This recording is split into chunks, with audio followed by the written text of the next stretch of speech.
What's going on, everyone? On today's show, we are going to go over all the crazy news that happened in the NFL this week. This is the second part to our previous episode, so I will link that in the show description below. We got the DK Metcalf trade after we kind of teased it. We have Davante Adams being signed by the Rams. A lot of news to go over. So I have Chris with me tonight. We're going to go through all of that and give our fantasy football implications and what our thoughts are for their dynasty values, as well as what we think they're going to do this year. So stay tuned, because here we go.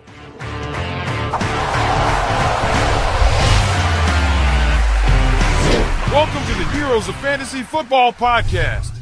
What's going on, everyone? Welcome back to another episode of the Heroes of Fantasy Football Podcast. I'm your host, Matt High, and that is Chris Felice joining me tonight. Guess what? We had a lot of news happen.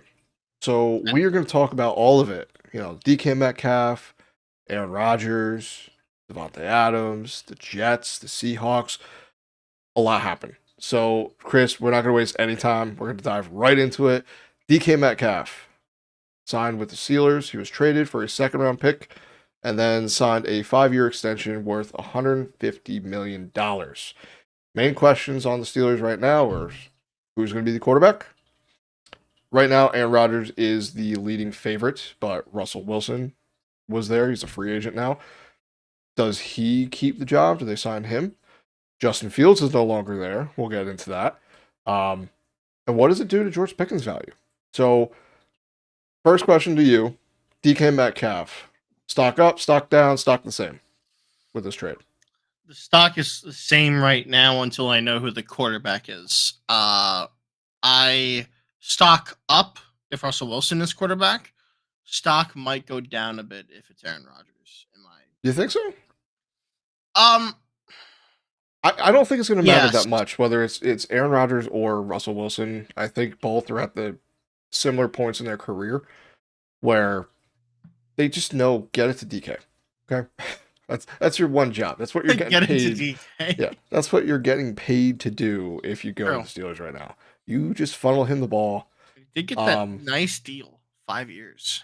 Yeah, it's crazy. If you're a Seahawks fan, you probably got to be kicking yourself because it's a lot of money. But it was still it's DK Metcalf. He was awesome on the Seahawks. But I kind of feel like it could be Russell Wilson because especially they have familiarity with between the two of them. So I mean, if I was the Steelers front office, I'd be looking at Russ and trying to get him the ball. I'd be trying to get him on the field. So let's see. What about George Pickens' value? Obviously, he takes a big hit, but how big of a hit do you think he takes? I'll be honest. It's a pretty significant hit. I mean, he finished, I believe, as the wide receiver 21 last year, somewhere in that range. It's not going to get any better with DK Metcalf.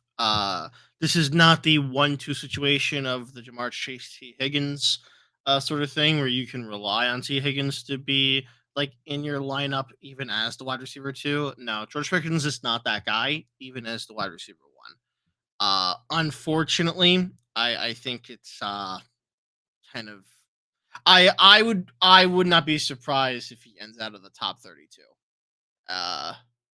this upcoming season.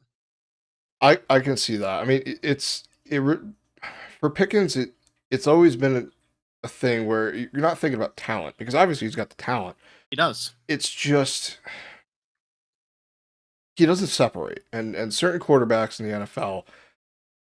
Why would they go for a guy that can only do 50-50 balls? Like, if you always have a guy toppled over you, why would you go with him when there's another guy, 10 yards away, is wide open, he's got no one within, 10 yards of him? That's the way the NFL is kind of moving, which is my gripe with Pickens and has been ever since he was drafted. It's just the separation is not there. So I have a type with wide receivers, and Pickens, although he has these highlight reel catches frequently because he's that kind of player, it doesn't always work in the NFL, unfortunately. If it did, it'd be great. He'd be one of these top 12 wide receivers. But sadly, that's not how it works. So, I mean, for DK Metcalf, I would be looking to try to acquire him. You're going to pay a premium now just because of you get like a first year bump, especially, with this deal for Dynasty, especially this is a thing where he's locked in for at least 3 to 4 years on this contract. I know it's a 5-year extension, but there's things they do with money that kind of void years and things like that. So he's going to be there for a while, but it just depends on what they look like this year and beyond. But I think overall, this is really good for DK Metcalf, and I do think this is also pretty good for JSN as well. And we'll get into that in a little bit. I want to move on here, though, to the New York Jets because they just signed Justin Fields to a 2-year, $40 million deal. Now, this is good news, I think, for Garrett Wilson because we saw what Justin Fields was able to do with DJ Moore. And I think Garrett Wilson and DJ Moore have a similar play style, so I think they play in the same area of the field. They can be utilized in multiple areas as well. So overall, for the Jets, how to grade this trade for the NFL and for fantasy? Giving them an A, this is B. What do you This think? is, in my opinion, an A, which is a very rare thing for the Jets. So good on Yeah. you. We'll see how they screw it up somehow. True. So this goes a long way. Obviously, it's great for Garrett Wilson. I think it's great for the offense in general. Justin Fields is obviously a very mobile quarterback, right? It leaves more room for a sort of flexible, kind of unpredictable offensive style. It might hamper the attempts that Brees Hall gets, but I think where you lose the attempts, you will actually gain yardage on the attempts he gets because at any play, at any time, it could be Justin Fields on the run and not Brees Hall. Teams will have to be aware of this. Also, Justin Fields is young. If he works out, that's the quarterback for the future. Of course, the odds of that are probably not the highest, but we have plenty of feel-good stories currently. Geno Smith, Sam Darnold, Baker Mayfield. I mean, they're all there. All it takes is that click to happen, and boom, everything's okay again. And the Jets will have time to perhaps get a young quarterback, maybe in this draft, maybe in a future draft, if they want to try the Justin Fields experiment and kind of see where they want to gauge. I think this is all around a smart move and kind of solidifies where they want to be. I'm sure that many Jets fans would rather maybe draft the young quarterback and throw him into the fire, but I think this is the smarter play because we've seen many of those young quarterbacks be burned by such decisions. So I think this is fine. I think you write it out for a good portion of the year, see where things stand. Hopefully, it turns out to be what we had envisioned him when he was a rookie and what we saw glimpses of when he was on the Bears that year before they drafted Caleb Williams. Yeah. Yeah. I'm a fan of this deal they made. I like this signing. I think it brings a little bit of stability to the franchise. I know Justin Fields is not really a proven asset at this point, but he has shown flashes, and I think a lot of this is now I'm more confident in Garrett Wilson. I'm more confident in Brees Hall because we saw Justin Fields. He is able to move the offense. He's got a lot to work on. Like, don't hear what I'm not saying. He's not going to come in and be like this amazing quarterback. He's got warts.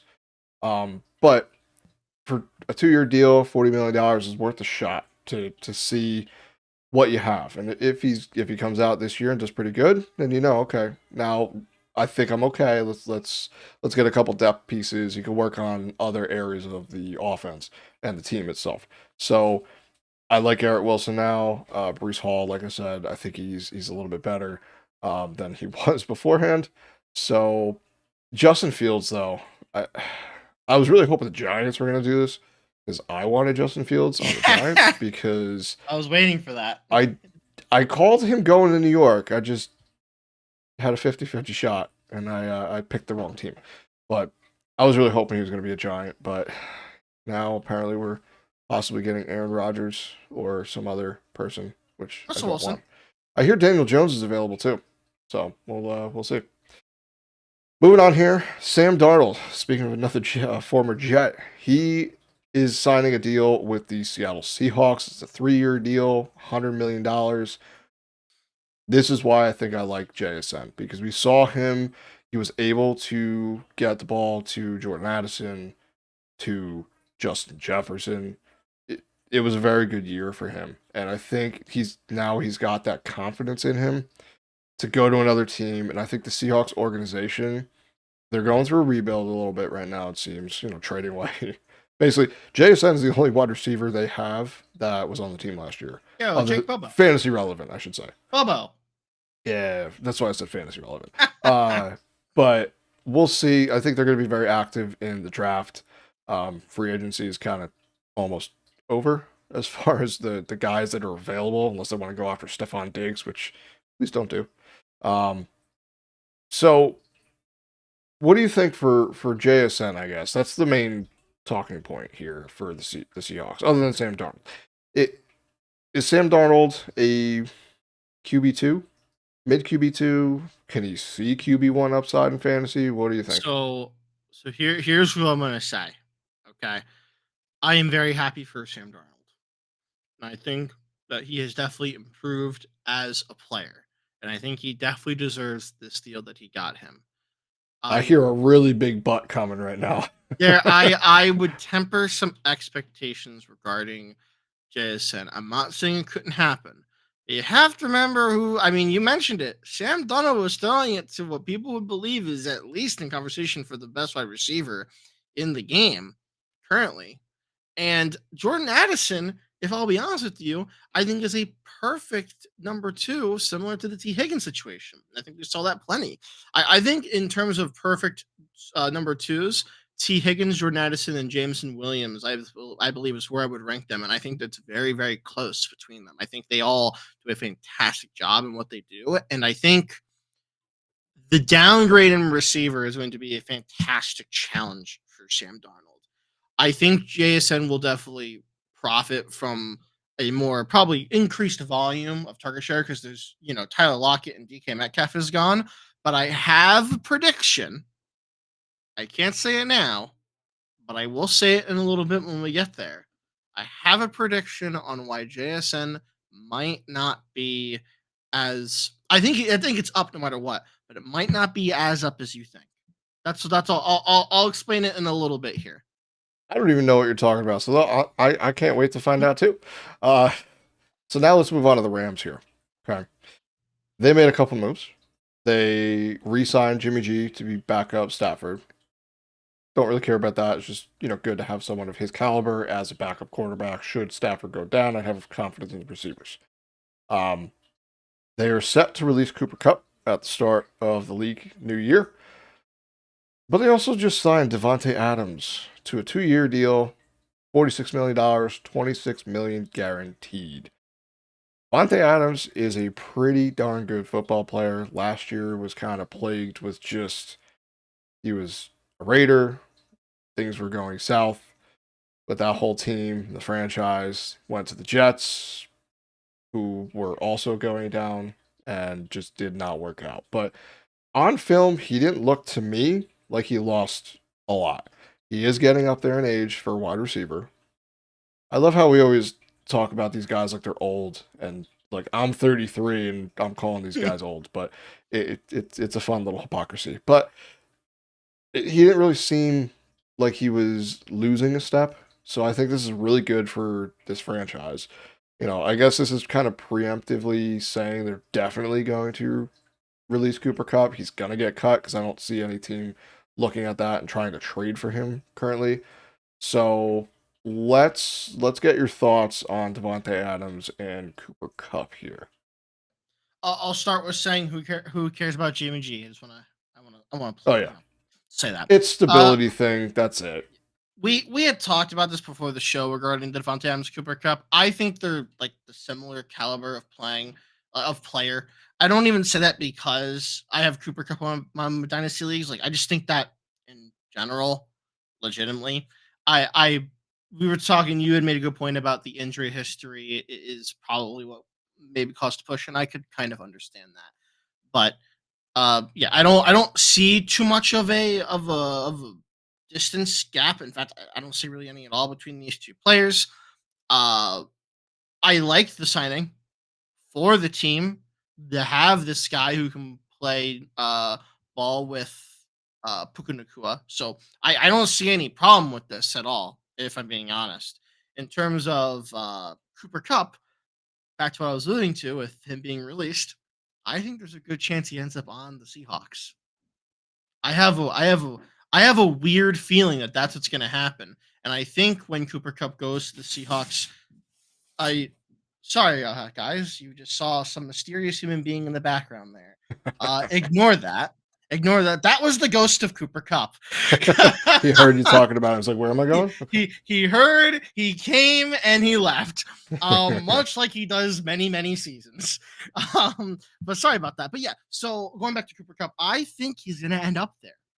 I thought about that a little bit as I keep like hearing about this, and I thought he was just gonna get traded, and then when there was talks about release potential, I kind of assumed that this is one of the teams that will have that in mind of signing Cooper Kupp. I think it's a fantastic opportunity for JSN to learn under Cooper Kupp as well, to kind of, perhaps play in tandem with him. I mean, I'm not imagining Cooper Kupp will sign a long contract in the slightest, no matter where he goes. So it'll be a good opportunity to really test out the sort of the wheels that a player like Jason could have. That's just why I'm saying I don't know if it's going to be immediate. Like, it's going to be an uptick. I don't know if it's going to be as boom as people think, because I truthfully think this could be a direction.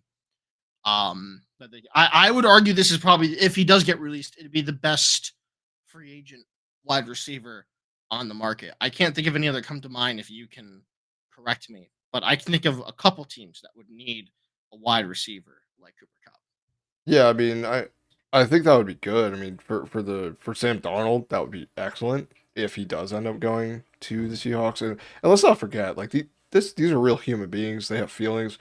If the Rams cut him, what better way to stick it to the Rams to sign with a team in division and see them twice a year? Like, we see this. We saw it with Aaron Jones last year, and he enjoyed those games. He made sure he circled those on his calendar. Like, I'm gonna go crazy these two games. I don't care as much the other weeks, but those two times I'm gonna go ham. So I think that'd be good. And if that does happen, I would put JSN right back up in value, because you have a guy in Cooper Kupp who is still a good wide receiver, brings something to an offense to take some coverage away. He's not going to get the number one coverage now. He's past that point. He's, at the tail end of his career. But for JSN, that would be very good. I think they'd be able to kind of like be creative with those two guys, because, you can get burned by either one. Maybe not so much now with Cooper Kupp just being, slightly injury with his injury history. But we'll kind of wait and see. Moving on here. Right before we hit record, literally like 2 minutes before, we're gonna go with Javonte Williams, former running back of the Denver Broncos. Well, he gone, and now it's he's going to the Cowboys. 1-year deal, $3 million. This is a prove it deal. They're gonna draft someone in the 2025 NFL draft as well. Like this, they're not done. Then again, Jerry Jones does some weird things, so they could be done. This could be it. I still think they're going to draft somebody. This is good for Javonte because they need someone. Rico Dowdle was really good. Nothing against him, but I don't think he's it. I don't think Javonte Williams is it either. He's still coming back from that injury. It seems like we saw a flash and we got a taste, and then it was locked away in a vault, and now he can't get out. Someone locked him in, forgot to give the combination to someone else, so we're just trying different combos, and it ain't working. So, what do you think about Javonte Williams? He was basically left for dead in drafts. So, what would be your valuation on him as far as a 2025 pick? Are you trying to send a second for him? Do you think that gets done? You send in a third? Like, what do you think of him? Third. I'd send a third, and that might be a little low in terms of the value for someone like Javonte Williams, but injury history hasn't really done much. It's hard for me to send more, and I'll be honest, I don't even feel good about bringing Javonte Williams onto my team. I think this is definitely like, if I want to play if I want to gamble a little bit, this is who I'm gonna go get. I'll go get Javonte Williams, and I'll hope that it works out somehow on the Cowboys. I will admit it's a supremely different situation from what he was just in before, so he might benefit from it. Who knows? But Yeah, right now he's about a very late second or an early third, according to Keep Trade Cut. Now that's going to change. That doesn't account for him going to the Cowboys. I think his stock is going to go up. I'd be looking to get out. I'd take what I can get from him because even if he does well this year, even if he does, I don't care because next year he's not another team. The Cowboys are not going to sign him to a long-term extension. So you're given a get out of jail free card. Please take it. No, get literally. rid of him. You don't have to worry about it. And then even if he blows up, you get to be like, haha, go try to sell him. I'm not going to deal with it. It's mental health is important, people. All right. Having a guy like that on your team has just been sitting there. You know his potential or what his potential was. Just get rid of him. Okay. Just do us all a favor. You know you want to. This is your time. Next bit of news here. This is really the only one that kind of matters out of the next ones that we're going to talk about, but we'll mention those because some of you have these players. Kenny Pickett was traded to the Browns in exchange for Dorian Thompson-Robinson and a 5th-round pick. So DTR and 5th go to the Eagles and Kenny Pickett to the Browns. You asked the question, so I'm going to ask you now. Who's the starter in Cleveland, week 1? It might be Kenny Pickett. It might be. Probably is. I think if I was the Browns, I think I would. I can't possibly start Deshaun Watson. I don't know if I could. I know that hurts because of how much money is being paid. But yeah, it might be Kenny Pickett. I think this is the beginning of the healing process for the Browns. We'll have Warren on soon, and I want to get his thoughts on this too, because he's our resident Browns fan. His thoughts is that he had been through like a world war. Yeah, basically, listening to the show, you should realize we're all suffering NFL franchise. We are. No, like really, we are. 4 of us like the Giants, for some crazy reason, and the other one likes the Browns. So we like to torture ourselves. So that's why we pour so much into fantasy. Suffering is a great time. Yeah, it makes you better. Okay, that's why we put so much energy and effort into getting our fantasy teams right, because then we can root for something that actually has the chance of winning. Because clearly if they can't win, not our NFL then teams. I will. Yes, exactly. So I think Kenny Pickett could be the starter, and I think that would be good for Jerry Jeudy. I think it would be good for the running back room. Deshaun Watson, man, it's a negative against your franchise. Every play he's on the field is a net negative. So you're almost there. Impressive, honestly. It's kind of impressive. Yeah, that he could suck so much after showing so much promise in the NFL when he was with the Texans. Like, some of you probably forget he was on the Texans and he did amazing. He was awesome. He was highly really sought after. Texans. He was really, really good. And then he got injured, and then he had a little hissy fit, and then obviously the other stuff happened, and now he's just basically left for dead. So moving on now. Let's get off that topic. Got 3 more bits of news, and we'll jump out of here. Chris Godwin, I was surprised with this. I did not see this one coming. I expected him to go to another team. He re-signed with the Bucks for another 3-year deal, $66 million, $44 million guaranteed. Josh Palmer went to the Bills. This one was another surprising one. It's very good. I think it's a net positive with the Bills. This really helps out Josh Allen because Josh Palmer is not a good number 1 wide receiver, but he is a solid flex. He's a good wide receiver 2-3 for an NFL franchise. He signed a 3-year deal for $36 million, $18 million guaranteed.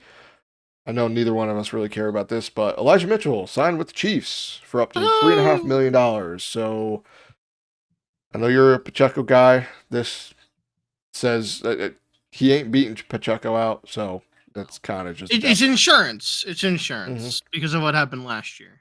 Yes. That's what this is, which is totally understandable. Yeah. So I think the only one I really care about here is Chris Godwin, because his value was up in the air, because where was he going to go? He's coming off an injury. So I'll be a little bit lower on him in for the 2025 season, but I still think he's pretty good. Josh Palmer is basically just a guy that helps out Josh Allen, who is the number one quarterback in football, basically. So that's pretty much it. There's a lot of news that we went through, but I'm sure, again, like the episode with Rich, as soon as we stop recording, there's gonna be 4 more things that pop up. I've already seen a couple of notifications on my phone during this time, so we will dive into those another time if anything of relevance comes out of it. Free agency opens officially in a little bit next week, or actually a couple days from now. I believe it's the 13th it officially opens.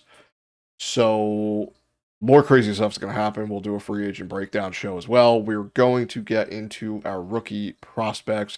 We're going to start with the wide receivers, and then we're going to figure out where it goes from there. So stay tuned for those. Make sure you like, share, and subscribe. If you click that bell, you'll get notified when those episodes come out. We're going to bring all that information to you, so please do us a favor. Help us out here.